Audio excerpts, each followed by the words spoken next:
Në nivel individual, familjet përballen me një realitet të ri. Energjia bëhet më e shtrenjtë, duke ulur fuqinë blerëse dhe duke ndryshuar mënyrën e konsumit. Për vendet prodhuese të gjirit, kjo situatë përfaqëson më shumë se një sfidë ekonomike.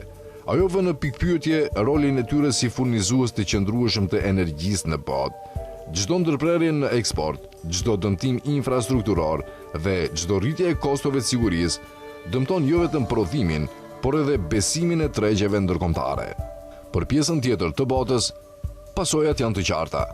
Ngadalësimi i rritjes ekonomike, inflacion më i lartë dhe një periudhë e zgjatur pa sigurie. Në fund, mesazhi që del nga kjo krizë është i qartë.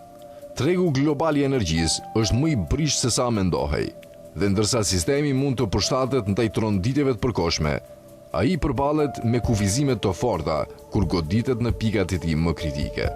E vetmja rrugë për të shmangur një krizë më të thellë është stabiliteti. Dhe në këtë rast, stabiliteti varet nga një faktor i vetëm: përfundimi i luftës. Shkruan më tej Nikolaj Kozhanov.